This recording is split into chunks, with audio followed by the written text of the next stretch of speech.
ভারত পেঁয়াজ রপ্তানি বন্ধ করায় দাম বাড়ছে দেশের বাজারে, বিকল্প ব্যবস্থায় আমদানি করতে চান ব্যবসায়ীরা। চাহিদা বেড়েছে ল্যাপটপ, ডেস্কটপ সহ বিভিন্ন আইটি পণ্যের দাম বেশি নেয়ার অভিযোগ। দ্রুতগতির ইন্টারনেট সেবা পেলে এগিয়ে যাবে আউটসোর্সিং, বলছেন ফ্রিল্যান্সাররা। ভুয়া ট্রেনিং সেন্টার বন্ধের দাবি।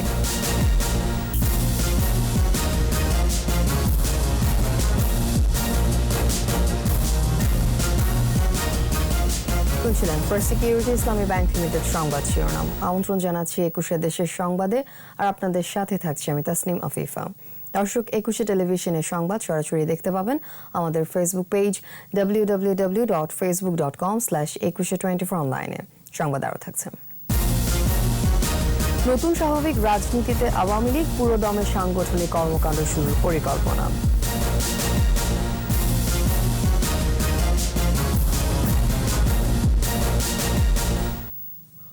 অভ্যন্তরীণ বাজারে মূল্যবৃদ্ধি ঠেকাতে বাংলাদেশে পেঁয়াজ রফতানি বন্ধ করে দিয়েছে ভারত। এদিকে দিনাজপুরের হিলি স্থলবন্দর দিয়ে পেঁয়াজ আমদানি না হওয়ায় বন্দরের বিভিন্ন আড়তে বাড়তে শুরু করেছে পেঁয়াজের দাম। একদিনের ব্যবধানে দাম বেড়েছে কেজিতে 20 থেকে 25 টাকা। তবে ব্যবসায়ীরা বলছেন বাজার নিয়ন্ত্রণে তুরস্ক, মিশর, পাকিস্তান থেকে আনা হবে পেঁয়াজ। হিলি প্রতিনিধি সালাউদ্দিন বকুলের সহায়তায় রিপোর্ট রত্না জামানের। সোমবার সকাল থেকেই কোনো পেঁয়াজ আসেনি হিলি স্থলবন্দরে, ফলে বিভিন্ন আড়তে বাড়তে শুরু করেছে পেঁয়াজের দাম। একটু খারাপ পেঁয়াজ, এটা 35 টাকা কেজি নিলাম, 40-50 টাকাও চলছে, 60 টাকাও কোনোটা চাচ্ছে ভালোগুলা। ভারত সরকার রপ্তানি বন্ধ করায় অসংখ্য পেঁয়াজ বোঝাই ট্রাক বাংলাদেশে আসার অপেক্ষায় রয়েছে। রাস্তার মধ্যে গাড়ি মোটামুটি 11টার মতো গাড়ি আছে। এই পেঁয়াজ না আসলে তো যে পেঁয়াজ লস হবে, যেটা বেঁচে সেটা তো মহাজন নিয়েই নিবে, এক্সপোর্টার নিয়ে নিবে কাটে আমার কাছ থেকে। ওনার হাতে তো ভাই, আমি তো মাল কিনতেন, আপনি বুঝবেন, ওনার তো কিনাইছি আমি, এটা লস আমাকে নিতে হবে। তবে গতবারের মতো বড় ধরনের কোনো প্রভাব পড়ার সম্ভাবনা নেই। অন্যান্য দেশ থেকে পেঁয়াজ আমদানির কথা ভাবছেন ব্যবসায়ীরা। সেই রকম বড় ধরনের গতবারের মধ্যে প্রভাব পড়ার কোনো সুযোগ নাই, কারণ ইতিমধ্যে আমরা পৃথিবীর অন্যান্য দেশেও আমরা ইতিমধ্যে ইম্পোর্ট এলসি করেছি। আমাদের তুরস্ক, মিশর, পাকিস্তানে যাতে প্রচুর পেঁয়াজ আছে, এই জন্য ঘাবড়ানোর কিছু নেই। বাংলাদেশে পেঁয়াজের বাজার এইরকমই স্বাভাবিকই থাকবে। গত রোববার বন্দর দিয়ে 29টি ট্রাকে 800 টনের মতো পেঁয়াজ আমদানি হয়েছিল। সংশ্লিষ্টরা জানিয়েছেন অভ্যন্তরীণ সংকটের কারণে পেঁয়াজের রপ্তানি বন্ধ রেখেছে ভারত। ইন্ডিয়ার নীতি নির্ধারণের পর্যায়ে একটা বৈঠক চলতেছে, সেখানে এটা নিয়ে আলোচনা হচ্ছে। হয়তোবা আমরা আশা রাখছি খুব দ্রুত এটা সমস্যার সমাধান হয়ে যাবে। হয়তো আগামী দিন থেকে আমরা পেঁয়াজ পাবো বলে আশা করছি। এদিকে একই অবস্থা বেনাপোল বন্দরেও। সোমবার 50 মেট্রিক টন পেঁয়াজ আসার পর রপ্তানি বন্ধ করে দেয় ভারত। ফলে পেট্রাপোলে আটকা পড়ে পেঁয়াজ ভর্তি প্রায় 150টি ট্রাক। পেঁয়াজ আমদানির বিষয়টি দ্রুত আলোচনার দাবি সংশ্লিষ্টদের। রত্না জামান, 21 টেলিভিশন। চাহিদা বেড়েছে ল্যাপটপ, ডেস্কটপ সহ বিভিন্ন ধরনের আইটি পণ্যের। করোনার কারণে আন্তর্জাতিক পণ্য পরিবহন ব্যাহত হওয়ায় ক্রেতা চাহিদা অনুযায়ী পণ্য সরবরাহ করতে পারছেন না ব্যবসায়ীরা। চাপ আছে কম্পিউটার সার্ভিসিং প্রতিষ্ঠানেও। করোনার প্রভাবে অনলাইনে অফিস এবং শিক্ষা কার্যক্রমের পরিধি বাড়ায় চাহিদা বেড়েছে আইটি পণ্যের, আর দাম বেশি বলে অভিযোগ ক্রেতাদের। ইবনে নূর শাওনের রিপোর্ট।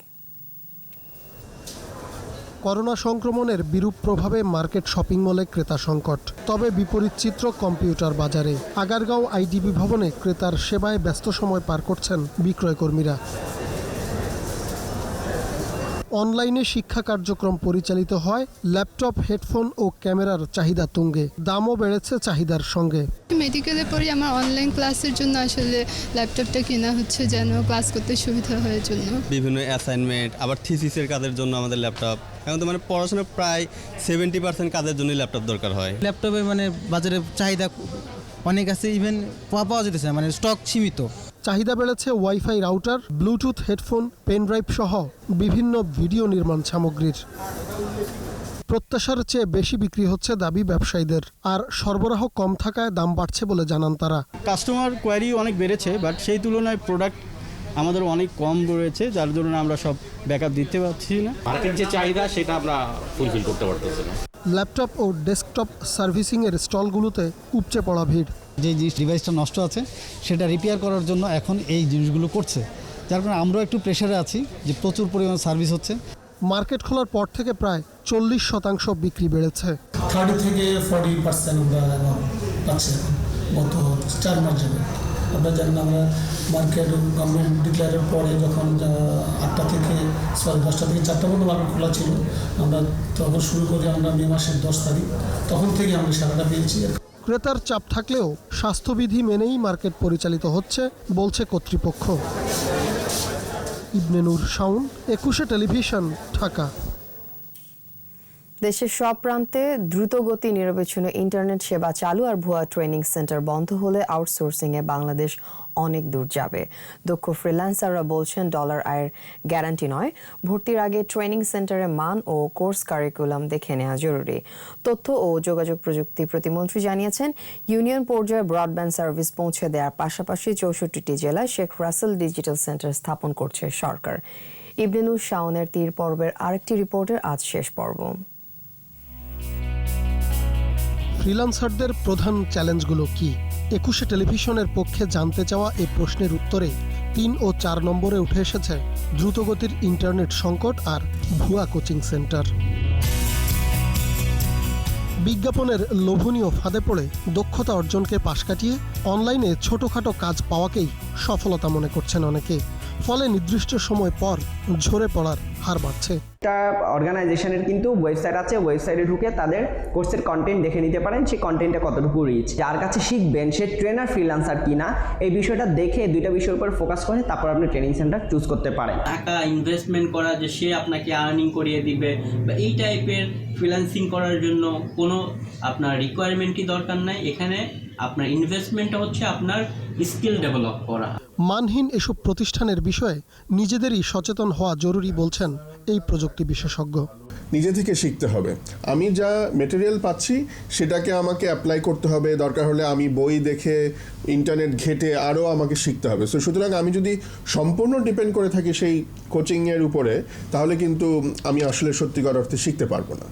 দ্রুতগতির ইন্টারনেট সেবা না পাওয়ায় সবচেয়ে বেশি ভোগান্তিতে গ্রামের ফ্রিল্যান্সাররা।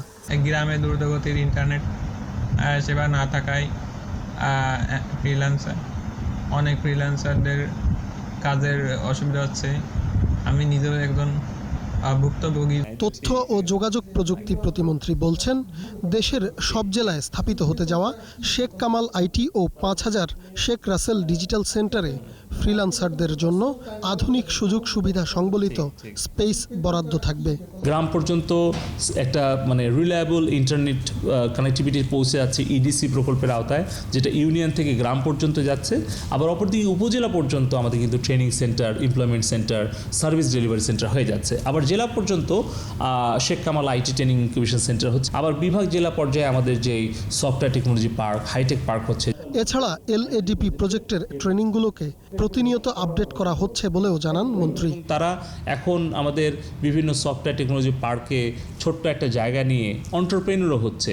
ইবনে নূর শাওন, 21 টেলিভিশন, ঢাকা। শিকি শতাব্দীতেও বাসযোগ্য হয়নি পূর্বাচল নতুন শহর প্রকল্প। জঙ্গলাকীর্ণ এলাকাটি বাসযোগ্য হবে কবে? এ প্রশ্নের সদুত্তর নেই কর্তৃপক্ষের কাছে। অগ্রগতির বদলে দীর্ঘসূত্রিতায় পড়েছে উন্নয়ন কাজ, ফলে আশাহত আদি এলাকাবাসী। মোস্তাফিজুর রহমানের তোলা ছবিতে আরও জানাচ্ছেন অখিল পোদ্দার। 3 পর্বের ধারাবাহিকের আজ প্রথম পর্ব। ইটপাথরের জঞ্জাল আর তপ্ত ঢাকার পাশে অক্সিজেন ব্যাংক, পূর্বাচল নতুন শহর প্রকল্প 25 বছর আগে শুরু, শেষ কবে হবে জানা নেই। আগের মতোই ঝোপঝাড়ে পরিপূর্ণ 6227 একর আয়তনের প্রকল্প। বসবাস করার উপযোগী করতে পারে নাই, কোনো বিদ্যুৎ নাই, কোনো থানা নাই, কোনো স্কুল প্রতিষ্ঠানের কোনো কাজ করে নাই। রাজুক যদি ডেভেলপ করে তাহলে এই এলাকার মানুষগুলান খুব ভালো করে বাঁচে। একটা রাস্তা কইরা দিয়ে গেছে, সেটা ভাঙা শেষ, আবার কবে করব তার কোনো অবস্থাই নেই। একটু সরকারি পৃষ্ঠপোষকতা বা প্রশাসনের নজরদারি দরকার। দুযুগ পরেও দৃশ্যমান হয়নি ভবন, নেই গ্যাস, পানি, বিদ্যুৎ সহ কোনো পরিষেবা।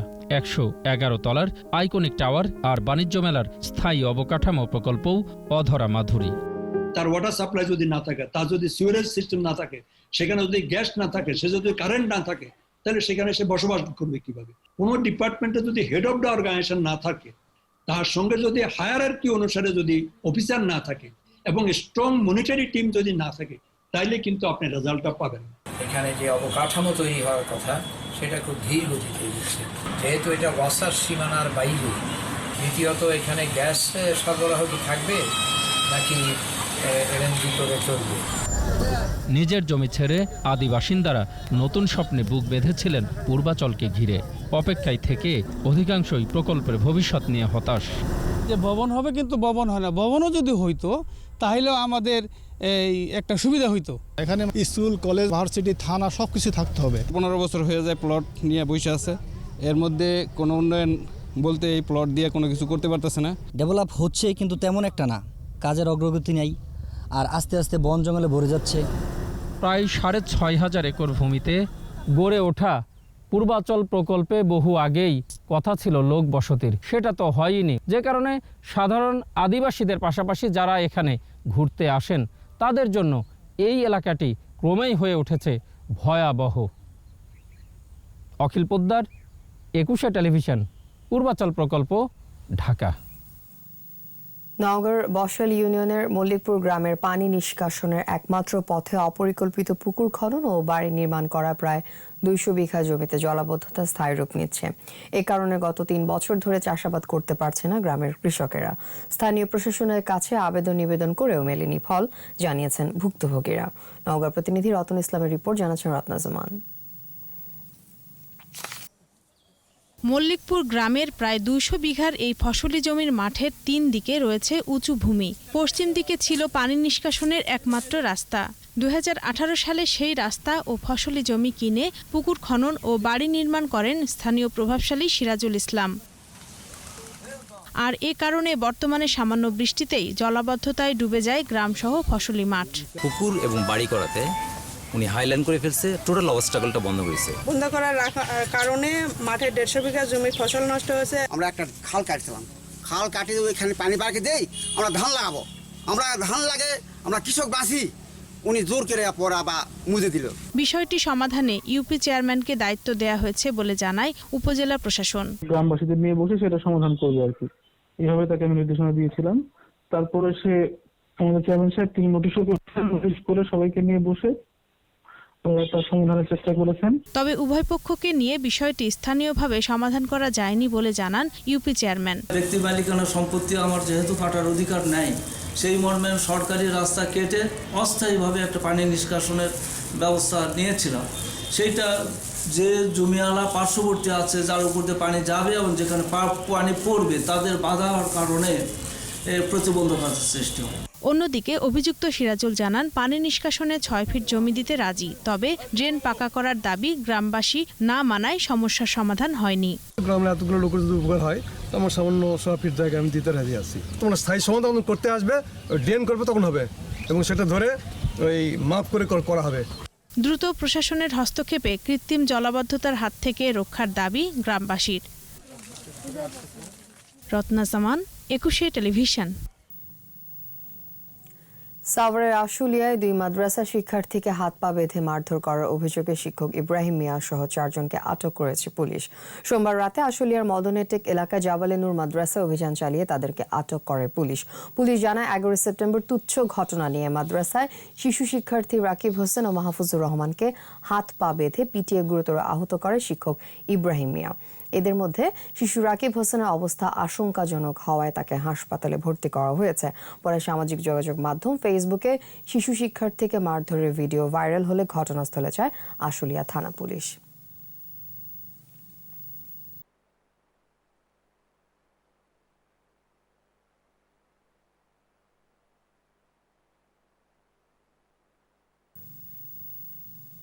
দর্শক, এবার সারা দেশে নানা খবর জানিয়ে দিব এক নজরে, দেখুন ডেস্ক রিপোর্ট। ঠাকুরগাঁও রেল স্টেশনের ও রেল লাইনের দুপাশের জমিতে অবৈধভাবে গড়ে ওঠা আবাসিক অনাবাসিক স্থাপনা উচ্ছেদ অভিযান পরিচালনা করেছে বাংলাদেশ রেলওয়ে স্টেট ডিপার্টমেন্ট। গোপালগঞ্জে সরকারি জায়গায় অবৈধভাবে মাটি ও বালু বিক্রি করার প্রতিবাদে মানববন্ধন। সুবিধা বঞ্চিত জনগোষ্ঠীর পুষ্টির সার্বিক উন্নয়নে বাগেরহাটে স্থানীয় সাংবাদিকদের সাথে পুষ্টি বিষয়ক পরামর্শ সভা অনুষ্ঠিত। বরগুনায় কালেক্টরেট মার্কেটের উদ্বোধন।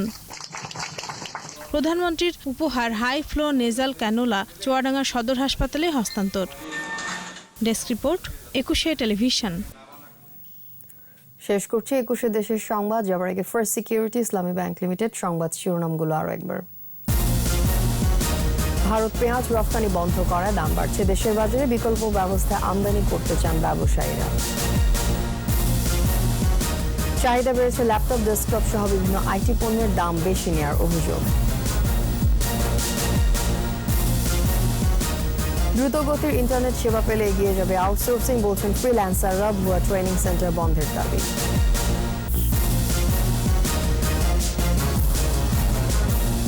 সর্বশেষ খবর জানতে ডায়াল করুন 2021 নম্বরে, আর ভিজিট করুন 21-tv.com এই ওয়েবসাইটে। এছাড়া ফেসবুকে লগ ইন করতে পারেন facebook.com/2124 অনলাইনে।